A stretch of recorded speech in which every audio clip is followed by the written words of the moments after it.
Just over a week ago, the Clipper race fleet set off from Albany in Western Australia in race 4 of its 14-race global series.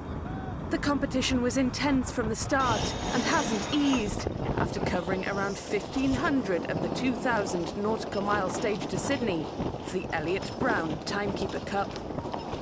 This is the first of 3 races which make up the Australia leg of the global race. The second sees the whole fleet compete in the infamous Sydney-Hobart Blue Water Classic, and they finish off at the gateway to the picturesque Whitsundays at Airlie Beach in Queensland. Teams have had an uncomfortable ride, beating through waves in strong headwinds.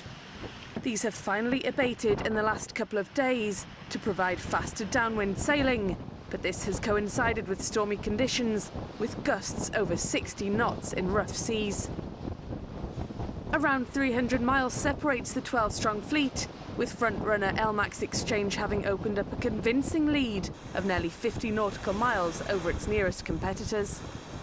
They've already gained 2 extra points for winning the Ocean Sprint, and now have their sights set on reaching the scoring gate first to pick up a maximum 3-point bonus.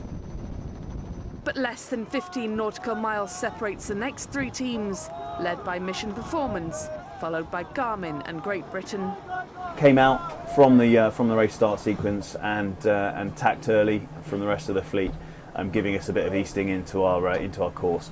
Well, that brought us nicely onto the rum line, while the others were down south of the rum line. We stayed on the rum line for the Ocean Sprint, and it's put us in a good tactical position to get down around Tasmania. We're looking very strong at the moment. Northern Irish entry Derry Londonderry Dera is top of the overall leaderboard by just 2 points ahead of LMAX Exchange. But disaster struck them this morning when the boat was hit by a massive wave, injuring a crewman and forcing them to divert to Hobart. The wave crashed over the stern, knocking down 54-year-old round-the-world crewman Michael Gaskin from the West Midlands. He's believed to have suffered broken ribs. The rest of the crew are safe and well, but the skipper decided to divert to Hobart as a precaution, as they were so close to the shore. The team wanted to be first into Hobart, but not like this. The fleet is now approaching the notorious Bass Strait, which sits between Tasmania and Australia and is renowned for funneling challenging weather through this infamous stretch of sea. The Clipper race teams will have to cross it 3 times in as many weeks as they return in the Rolex Sydney-Hobart race and then head back north in the final stage of the Australia leg in the new year.